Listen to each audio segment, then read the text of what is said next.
Health is wealth, इस खास गुरु मंत्र को यदि आपने अपना लिया तो बीमारियों से समझिए आपको मुक्ति मिल गई। आप बने रहे हेल्दी, इसी उम्मीद का नाम है संजीवनी, एक ऐसा शो जिसे आपकी हेल्थ की फिक्र है। डॉक्टर साहब बहुत बहुत स्वागत है आपका। Thank you.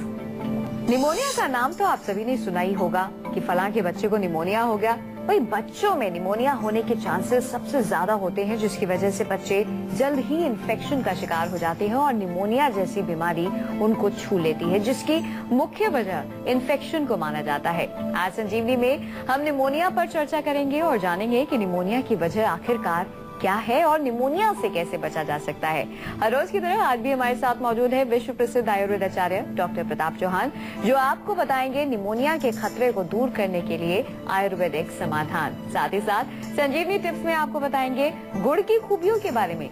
लेकिन आइए सबसे पहले जान लेते हैं कि आखिरकार निमोनिया क्यों है खतरनाक। डॉक्टर साहब, सबसे पहले हम आपसे ये जानना चाहेंगे कि आखिरकार निमोनिया है क्या और इसके लक्षण क्या है, हम कैसे पहचाने कि हमें निमोनिया हो गया है। बहुत अच्छा प्रश्न है, क्योंकि बहुत सारे लोग जो है उनको निमोनिया हो जाता है लेकिन उनको पता नहीं चलता। वो सोचते हैं कि मुझे बस खांसी हो रखी है, कुछ थोड़ा बहुत कोल्ड हो गया है, और अगर ऐसी स्थिति हो तो फिर काफी खतरनाक हो सकता है, क्योंकि वो निमोनिया आगे चल के फिर लंग के किसी और इन्फेक्शन में भी परिवर्तित हो सकता है और हमारे फेफड़ों को नष्ट भी कर सकता है। कई प्रकार से उसमें कमजोरी भी आ सकती है। तो निमोनिया क्या होता है कि हमारे जो फेफड़े हैं, 2 फेफड़े हैं हमारे, उसके अंदर छोटी छोटी सी जो है पॉकेट्स बनी होती हैं, सैक्स बोलते हैं उनको, जो कि जैसे एक तरह का छोटा सा पॉकेट है जिसमें कि कफ होता है, म्यूकस होता है उसके अंदर। लेकिन जब इसके अंदर ज्यादा म्यूकस भरने लगता है ठंड लगने की वजह से या किसी भी कारण से, तो वहां पर हमारे फेफड़े वो एक्सपेंड नहीं हो पाते, उनको सांस नहीं ले सकते प्रॉपर।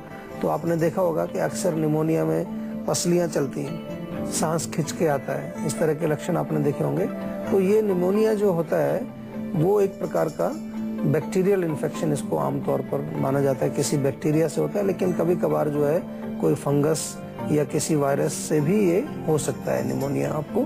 तो निमोनिया को हमेशा जो है आपको डायग्नोज कराना चाहिए, और खास तौर पर अगर खांसी आपकी एक हफ्ता हो गया है या आपको फेफड़ों में प्रॉब्लम है, थोड़ा सांस लेने में तकलीफ है, तो एक प्रॉपर उसका परीक्षण जरूर कराना चाहिए, ताकि उसका उपचार आप अच्छे समय से और ठीक समय पर उसका उपचार आप कर सकें। क्योंकि उपचार अगर नहीं होगा तो आपका रोग फिर जो है गंभीर अवस्था में चला जाता है और फिर वो हमें मुश्किल से फिर हमें उसको ठीक करने का काफी मेहनत करनी पड़ती है उसमें ठीक करने के लिए। और कभी कभी हमारे लंग्स में कुछ डैमेज भी हो जाता है, फेफड़े हमारे खराब हो जाते हैं और आगे चल के वो और कई प्रकार के रोगों को आमंत्रित करते हैं। डॉक्टर साहब, इसके लक्षण क्या है, कैसे पहचाने हम कि हमें निमोनिया हो गया है। लक्षण देखिए खांसी से थोड़ा अलग है, क्योंकि इसमें मेन लक्षण है श्वास कष्ट, उसको बोलते हैं ब्रीदिंग प्रॉब्लम, यानी कि आपको सांस लेने में कष्ट होता है, बहुत प्रॉब्लम होती है, न केवल चलने फिरने पर, लेकिन अगर आप बैठे हुए हैं, लेटे हुए हैं तो सांस खिंच के आता है। दूसरा जो उसका पहचान होगी कि जो आपकी पसलियां कहते हैं ना, पसलियां चल रही हैं, तो आपका चेस्ट थोड़ा ऊपर नीचे हो रहा है, उसमें सांस लेने में थोड़ा दर्द है, छाती में दर्द होता है। इसके अतिरिक्त खांसी भी होती है। खांसी में जो बलगम आता है, कभी कभार तो वो बिल्कुल पीले रंग का बलगम आता है, कभी थोड़ा हरा हरा रंग का बलगम आता है। तो बलगम काफी आता है क्योंकि अंदर जो है लंग्स, फेफड़ों के अंदर बलगम फंसा हुआ है। इसके अलावा जो है बुखार हो सकता है, गले में भी इन्फेक्शन हो जाता है इसकी वजह से, और कमजोरी शरीर में बहुत होती है, भूख ठीक से नहीं लगती है, आपको जो है खाना पीना जो खाते हैं वो ठीक से पच नहीं पाता है, शरीर में बहुत कमजोरी इससे महसूस होती है। ये तमाम लक्षण निमोनिया के अंदर देखने को मिलते हैं। निमोनिया के बारे में और भी जानकारी हम हासिल करेंगे डॉक्टर साहब से, लेकिन फिलहाल एक दर्शक जुड़ गए हैं। दीपक जी, स्वागत है आपका, अपना सवाल बताएं। हेलो जी नमस्कार। हाँ जी सर, मुझे ना हेरेनिया की प्रॉब्लम है। अच्छा, कब से है भैया? ये है 4 महीने से आ रही है। अच्छा, तो अभी कुछ इसका उपचार कराया आपने, कुछ डॉक्टर से बात कराया था, पर डॉक्टर ने बोला था ऑपरेशन के लिए बता रहे थे, वो ऑपरेशन होगा। दवाई खा लेता हूँ तो उससे ठीक हो जाता है और फिर ऐसे ही हो जाता है, फिर ऐसे ही। देखिए हर्निया डेफिनेटली जो है, हर्निया का जो रोग है उसमें ऑपरेशन किया जाता है मॉडर्न मेडिसिन के अनुसार। आयुर्वेद में वृद्धि रोग के नाम से हम इसको कहते हैं, और वृद्धि के रोग के लिए कई प्रकार की औषधियां हैं। क्योंकि 4 महीने से अभी रोग है आपको, तो मैं आपसे थोड़ा निवेदन यही करना चाहूंगा कि थोड़ा एक बार रोग को आप आयुर्वेदिक उपचार उसका करें, तो 3-4 महीने में हमें रिजल्ट भी मिलेगा, पता भी चलेगा कि क्या इसका जो है कुछ बेनिफिट हुआ कि नहीं हुआ। क्योंकि अगर ऑपरेशन में ना जाना पड़े तो बड़ी अच्छी बात है, और ऑपरेशन में ना जाने के लिए थोड़े से 3-4 महीने आयुर्वेदिक दवाइयाँ आपको लेनी चाहिए, क्योंकि कई कारण इसके होते हैं। जैसे आपको हर्निया हो जाता है, कई बार पेट के इंटेस्टाइनल हर्निया हो जाता है, अम्बलाइकल हर्निया हो जाता है या इंग्वाइनल, कई प्रकार के हर्निया हैं। तो उसमें हम शोधन चिकित्सा आयुर्वेद में किया करते हैं। शोधन यानी कि हम ऐसा मानते हैं कि वहाँ कोई ना कोई चीजें ब्लॉक हो गई हैं, उनकी सफाई की जाए। उन ब्लॉकेज की वजह से, टॉक्सिन्स की वजह से वहाँ पर जो है ये स्वेलिंग आ जाती है, या वहाँ की आंतें कमजोर हो जाती हैं, वहाँ अंदर की चीजें बाहर निकलने लगती हैं, मांसपेशियां कमजोर हो जाती हैं। कई जो उसके मूल कारण हैं उन पर हम कार्य करते हैं आयुर्वेद में। तो थोड़ा सा आपको मेरा निवेदन यही है कि कुछ दिन आयुर्वेदिक चिकित्सा आप करें, उसके लिए आयुर्वेदिक चिकित्सक से आप संपर्क करें, और फिर भी अगर रिजल्ट नहीं आएगा तो फिर ऑपरेशन इसमें किया जा सकता है। डॉक्टर साहब, ज्यादातर हमने देखा है कि निमोनिया का खतरा बच्चों पर ज्यादा इसका साया मंडराता रहता है। तो ऐसा क्यों होता है? बच्चों को ही क्यों ये अपना शिकार बनाता है, और किस उम्र के बच्चों को अलर्ट रहने की सबसे ज्यादा जरूरत है? बच्चों में इसलिए होता है कि बच्चों के जो लंग्स हैं, उनके फेफड़े हैं, वो कमजोर होते हैं। इसलिए बुजुर्ग लोगों में भी होता है, इम्यूनिटी कमजोर होती है। और बच्चों को इससे बचाव करने के लिए कि बच्चों को बार बार ना हो, बहुत इम्पोर्टेंट है कि उनको ऐसी चीजें कुछ खिलाई जाएं बच्चों को, जिससे कि उनकी इम्यूनिटी पावर बढ़े। हमारे यहाँ आयुर्वेद में कई बच्चों के ऐसे टॉनिक्स बनाए जाते हैं। च्यवनप्राश एक कॉमन सी चीज है जो बच्चे भी खा सकते हैं, जिसको शहद का प्रयोग बच्चों को कराना चाहिए, जिससे कि उनके फेफड़े मजबूत रहें। और फेफड़े जब उनके मजबूत रहेंगे तो उससे क्या होगा कि उसके लंग्स की इम्यूनिटी बढ़ेगी, और इम्यूनिटी बढ़ने की वजह से उनको बार बार ये इस तरह की तकलीफ नहीं होगी। अगर आपको निमोनिया है और आप परेशान हैं, तो ऐसे में आपको किन किन चीजों का परहेज करना बेहद जरूरी है? और निमोनिया में क्या कोई इसका साइड इफेक्ट भी होता है? आइए डॉक्टर साहब से जानते हैं। डॉक्टर साहब, पहले तो ये बताइए कि यदि हम इस बीमारी से ग्रस्त हैं तो कैसे अपने आप को बचाएं? कौन सी खास बातें हैं या खास चीजें हैं जिनसे परहेज करें, कौन सी सावधानियां बरतें, और साथ ही इसके क्या साइड इफेक्ट भी होते हैं? देखिए, मेनली बचने के लिए ठंड से बचना बहुत जरूरी है। ठंड इसका एक मूल कारण होता है, ठंड लगने से वो होता है। दूसरा, पॉल्यूशन बड़ी इसका एक कॉमन कारण है। आजकल जितना हमारा प्रदूषण है वातावरण के अंदर, वो हमारे लंग्स के अंदर डायरेक्टली जाके कमजोरी पैदा करता है। और स्मोकिंग जो लोग करते हैं या तंबाकू का सेवन करते हैं, या बहुत ज्यादा तली हुई चीजों का सेवन करते हैं, बहुत ज्यादा मिठाई जो लोग खाते हैं, कफवर्धक जितने भी भोजन हैं उनसे बचना चाहिए। और साथ में कोशिश करें कि नियमित रूप से आप कुछ ऐसी चीजें लें जो आपके शरीर में कफ को ना बढ़ने दें। जिन लोगों को खास तौर से निमोनिया होने के ज्यादा बार जिनको निमोनिया होता है, उनको इस चीज का ध्यान रखना चाहिए। साइड इफेक्ट्स इसके हो सकते हैं अगर हम इसको प्रॉपरली केयर ना करें। तो जैसा मैंने कहा कि लंग्स में, हमारे फेफड़ों में गंभीर रोग हो जाते हैं। अगर वहाँ पर म्यूकस बलगम वहाँ ज्यादा दिन तक पड़ी रहे और उसमें इन्फेक्शन है, तो वो कोई अंदर कोई फोड़ा भी बना सकती है।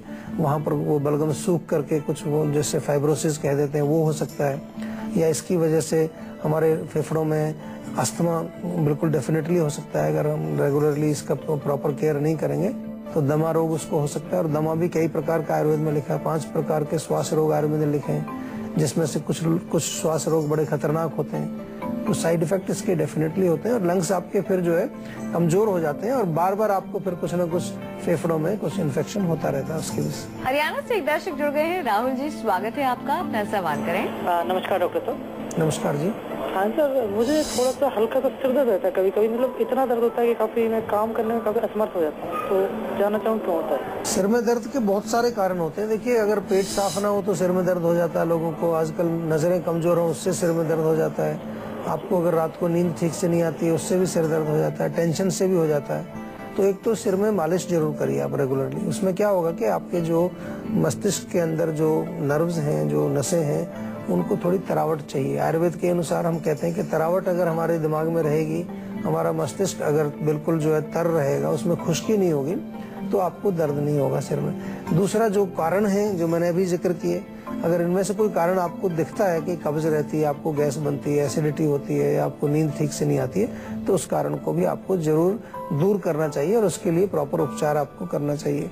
सिर दर्द आयुर्वेद में बहुत अच्छी तरह से वर्णित है, और बहुत प्रकार के सिर दर्द आयुर्वेद में लिखे हुए हैं। उनका प्रॉपर जो है निदान लिखा है, उनकी किस प्रकार से वो शुरू होते हैं, क्या उनकी संप्राप्ति है, किस प्रकार से उनकी चिकित्सा की जाती है। आयुर्वेद की अगर हम बात करें तो आयुर्वेद जो एक अपने आप में एक चिकित्सा शास्त्र है, जो एक मेडिकल सिस्टम है, वो एक यूनिक सिस्टम है अपने आप में। यूनिक इसलिए है कि ये रोग की जड़ तक जाता है, उसके रूट कॉज को पता लगाने का प्रयास करता है और उस रूट कॉज को ही ठीक करने का प्रयास करता है, एज कम्पेयर टू जो आजकल हमारे मॉडर्न मेडिकल सिस्टम है, जिसमें ज्यादातर जो है रूट कॉज पर उतना महत्व नहीं दिया जाता, उतना ध्यान नहीं दिया जाता, केवल लक्षणों को दबाने के लिए। जैसे आपको ब्लड प्रेशर हो जाए तो ब्लड प्रेशर की एक गोली आप खाना शुरू कर देते हैं, आपको डायबिटीज हो जाए तो एक डायबिटीज की गोली आप खाना शुरू कर देते हैं, आपको थायराइड हो गया तो थायराइड की एक गोली आप खाना शुरू कर देते हैं। लेकिन हम आयुर्वेद में कोशिश करते हैं कि ब्लड प्रेशर क्यों हुआ, डायबिटीज क्यों हुई, थायराइड क्यों हुआ, क्या वजह रही उसकी, क्या कारण रहा, और उस कारण पर भी हम लोग काम करते हैं। लक्षणों पर तो काम करते ही हैं आयुर्वेद में,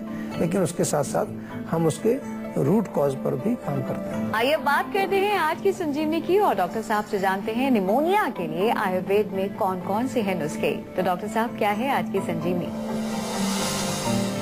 देखिए, निमोनिया क्योंकि फेफड़ों से संबंध रखता है, तो जैसे कि मैंने बताया कि बहुत कफ नाशक चीजें आपको इसमें लेनी चाहिए। जैसे कि आप तुलसी के पत्ते लें, थोड़ी ताजी अदरक लें, लौंग, काली मिर्च और दालचीनी, इनका जो है आप पानी में उबाल करके काढ़ा बना करके पिएं। या आप सौंठ ले लीजिए थोड़ा, और लगभग 1 चम्मच सौंठ का पाउडर लें, 1 चम्मच काली मिर्च का पाउडर लें, 1 चम्मच मेथी का पाउडर लें, 1 चम्मच पिपली का पाउडर लें। 4 चीजें हो गई, सौंठ, मेथी, पिपली और काली मिर्च। ये सबको बराबर बराबर मात्रा में लेकर के चूर्ण बना लें, और इस चूर्ण में से सुबह शाम आधा चम्मच शहद में मिला करके आप सेवन करें। एक लहसुन वाला दूध भी बना करके दिया जाता है। इसमें लहसुन में एंटीबैक्टीरियल, एंटीबायोटिक कई प्रकार की प्रॉपर्टीज पाई जाती हैं। तो लहसुन छोटा छोटा सा काट करके आप 1 कप दूध में डाल करके, 2-3 कली उसकी 1 कप दूध में डाल करके अच्छी तरह से उबाल लीजिए, और उबाल करके फिर उसको छान करके आप पिएं। थोड़ा शहद मिला करके उसमें पी सकते हैं, उससे भी फायदा होता है। मेथी दाना अगर घर में आपके हो, उसको उबाल करके उसका काढ़ा बनाएं, और वो काढ़ा कम से कम 40 या 50 मिलीलीटर की मात्रा में सुबह शाम दोनों समय आपको पीना चाहिए। उससे आपको काफी रिलीफ मिलेगा। मालिश के लिए आपके चेस्ट के एरिया में अगर सफेदा या यूकेलिप्टस ऑयल जिसको बोलते हैं वो आपको मिल जाए, उससे थोड़ा जेंटल मसाज करें। या तिल के तेल में लहसुन पका करके भी आप घर में एक तेल बना सकते हैं, और उस तेल से भी आप मसाज करेंगे, उससे फर्क पड़ेगा। थोड़ी सिकाई करने से भी फर्क पड़ता है, क्योंकि अंदर कफ जमा हुआ है, अंदर जो है ठंड बैठ गई है। एक कॉमन भाषा में कहें तो अंदर आपके फेफड़ों में ठंड बैठ गई। बहुत सारे लोगों को ठंड लगने से निमोनिया होता है। अचानक से जो है वो ठंडे पानी से नहा लिए, अचानक बहुत ठंडी जगह पर चले गए, अचानक ठंडी हवा लगी, और उसके बाद उनको प्रॉब्लम शुरू हो जाती है। तो ठंड जो बैठ गई उसको कैसे निकालेंगे? उसको सिकाई से निकाल सकते हैं। तेल मालिश गरम करके तेल थोड़ा लगाएं, उससे निकाल सकते हैं। गरम गरम कुछ चीजें पिए, गरम गरम काढ़ा वाढ़ा बना करके कुछ पिए। सौंठ, दालचीनी, काली मिर्च, तुलसी के पत्ते, ये सब उबाल करके पिए, उससे आपको रिलीफ मिलेगा, क्योंकि मूल कारण को हमें निकालना जरूरी है। मध्य प्रदेश से एक दर्शक जुड़ गए हैं। विनोद जी, स्वागत है आपका, अपना सवाल करें। नमस्कार डॉक्टर साहब। नमस्कार जी। तो मैं अपने फादर के बारे में जानना चाहता हूँ। उनके घुटनों में काफी दर्द होता है। अच्छा, कब से हो रहा है दर्द? ये हो गए उनके 4-5 साल हो गए। 4-5 साल हो गए? हाँ जी। और चलने फिरने पर होता है दर्द, या ऐसे ही बैठे चलने फिरने में होता है? चलने फिरने पर होता है। देखिए, जनरली ओल्ड एज में जो घुटने के अंदर लुब्रिकेशन होता है, घुटने के अंदर जो एक ग्रीस कहते हैं जिसको, वो सूख जाता है। तो तिल के तेल से मालिश करिए, खूब उनकी रोज करिए, दिन में 2 बार करिए। उनको बोलो अपने आप भी कर सकते हैं, बहुत सारे लोगों को फायदा होता है। हमारे जो ये नुस्खे हम बताते हैं, हमें भी लोग आके बताते हैं कि ये हमने प्रयोग किया, इससे काफी फर्क पड़ा। लेकिन रोग का उपचार करना भी जरूरी है, साथ में उसका जो है प्रॉपर ट्रीटमेंट करना भी जरूरी है। केवल मालिश करने से कुछ लाभ होगा, लेकिन उसका इलाज पूरा करने के लिए आपको आयुर्वेदिक दवाइयाँ लेनी चाहिए। घर पर भी कुछ चीजें आप शुरू कर सकते हैं, लेकिन उसके साथ दवाई भी लेनी है। घर पर क्या शुरू करेंगे आप सौंठ का चूर्ण ले लीजिए, मात्र केवल सौंठ का चूर्ण। चाहो तो उसमें हल्दी और मेथी बराबर मात्रा में मिला लीजिए। ये चीजें नहीं मिलती तो सौंठ तो घर में आसानी से मिलती है, तो सौंठ सुबह शाम आधा चम्मच दूध के साथ लें, उससे भी आपको रिलीफ मिलेगा। और आयुर्वेदिक दवाइयाँ जरूर लें, क्योंकि ये रोग एक ऐसे हैं कि उम्र के साथ कनेक्शन है इनका, और अगर हम सही प्रकार से इसका उपचार नहीं करेंगे तो बहुत कष्ट होता है। कई लोग तो बड़े दुखी होते हैं, चल फिर नहीं सकते, उठ नहीं सकते, बैठ नहीं सकते, सीढ़ियाँ नहीं चढ़ सकते, सीढ़ियाँ उतर नहीं सकते और बड़े कष्ट में होते हैं वो। लेकिन मैं उन लोगों से भी निवेदन करूंगा कि जिनको अभी रोग नहीं है वो भी अभी से केयर करना शुरू करें। अगर आप अभी जवान हैं, यंग हैं, तो अभी से घुटनों का थोड़ा केयर करिए। ऐसा नहीं है कि जब हमारे घुटने खराब होंगे तब हम बात कर लेंगे डॉक्टर साहब से, या तब हम जो है जीवा में फोन करके बात कर लेंगे। आज से, अभी से जब आप स्वस्थ हैं तो अपने घुटनों की केयर करना शुरू करिए।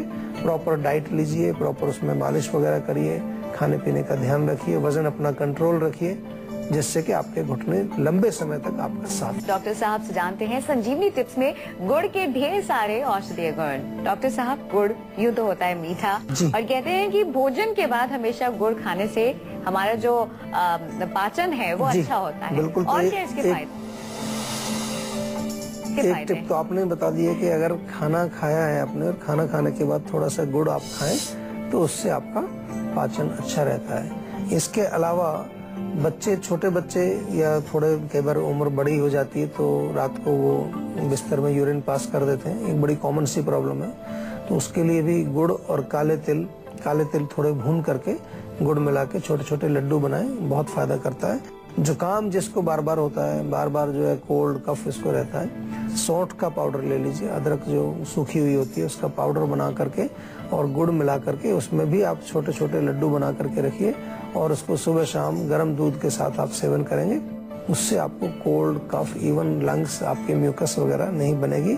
और जिन लोगों को खून की कमी रहती है, अनीमिया की प्रॉब्लम है, तो आंवले का पाउडर उसमें गुड़ मिलाइए बराबर मात्रा में, उसके आप छोटे छोटे लड्डू बनाइए, देखिए आपको बढ़िया टेस्टी भी लगेगा और आपका खून भी उससे बढ़ेगा। तो अनीमिया में आंवला और गुड़ के लड्डू आप खाएं। और सर्दी के मौसम में जो है नॉर्मली गुड़ खाना चाहिए, गर्मी में नहीं खाना चाहिए। गर्मी में थोड़ा सा वो नुकसान करता है, थोड़ा हीट करता है।